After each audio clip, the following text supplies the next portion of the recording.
എടാ നിൽക്കടാ, ഞാനാടാ പാമ്പ്. എനിക്ക് ചൂട് സഹിക്കാനാകില്ലടാ, അതുകൊണ്ടാണ് ഞാൻ തണുപ്പുള്ള ഇടങ്ങൾ നോക്കുന്നത്. പിന്നെ നിന്റെ വീടിനടുത്ത് ഒളിക്കാൻ സ്ഥലമുണ്ടെങ്കിൽ ഞാൻ അവിടെ വരും. എന്റെ കയ്യിന്ന് കടിമേടിച്ചിട്ട് കിടന്ന് മോങ്ങാതെ സിമ്പിളായിട്ട് ചില കാര്യങ്ങൾ ചെയ്താൽ ഞാൻ വരില്ല. വീടിന് ചുറ്റും ഉണങ്ങിയ ഇലകളും ചവറുകളും പഴയ സാധനങ്ങളും കൂട്ടിവെക്കലേ, അതൊക്കെ എനിക്ക് ഒളിക്കാൻ പറ്റിയ സൂപ്പർ സ്ഥലമാണ്. ചുറ്റുപാട് വൃത്തിയാക്കിയാൽ ഞാൻ ആ ഏരിയയിൽ തന്നെ വരില്ല. മതിലിനടുത്തും കിണറിനടുത്തും ബാത്റൂമിന്റെ പുറകിലും പുല്ല് വളർത്തിവെച്ചാൽ അതെനിക്ക് പെർഫെക്റ്റ് ഹൈഡിംഗ് സ്പോട്ടാണ്. പുല്ല് വെട്ടി നിലം കാണുന്ന പോലെ വൃത്തിയാക്കണം.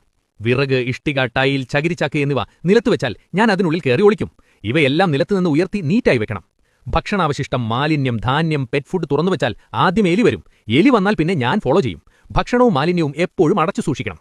വീട്ടിനടുത്ത് വെള്ളം കെട്ടിക്കിടന്നാൽ സമ്മറിൽ അതെനിക്ക് കൂൾ പ്ലേസാണ്. ഈർപ്പമുള്ള പുല്ലും ചെറിയ കുളവും നനഞ്ഞ കോണുകളും ഒഴിവാക്കണം. വെള്ളം കളഞ്ഞ സ്ഥലം ഡ്രൈ ആക്കി വെക്കണം. ചെരുപ്പ്, ഹെൽമറ്റ്, ബാഗ്, പഴയ വസ്ത്രങ്ങൾ പുറത്തോ സ്റ്റോർ റൂമിലോ ആണെങ്കിൽ നേരെ എടുത്ത് ഉപയോഗിക്കരുത്. ആദ്യം നന്നായി പരിശോധിച്ച് നോക്കണം. ഇല്ലെങ്കിൽ സർപ്രൈസായി ഞാൻ എൻട്രി തരും. രാത്രിയിൽ വയൽ വഴിയോ വീടിന് പുറകിലൂടെയോ കിണറിനടുത്തൂടെയോ നടക്കുമ്പോൾ ടോർച്ചില്ലാതെ പോകരുത്. വെളിച്ചമടിച്ച് നിലം നോക്കി നടക്കണം. വീട്ടിൽ പാമ്പിനെ കണ്ടാൽ ഹീറോ ആകാൻ ശ്രമിക്കണ്ട. ട്രെയിൻഡ് റെസ്ക്യൂറിനെ അല്ലെങ്കിൽ ഫോറസ്റ്റ് റെസ്ക്യൂ ടീമിനെ വിളിക്കൂ. അവരാണ് സേഫായി എന്നെയും നിങ്ങളെയും രക്ഷിക്കുന്നത്.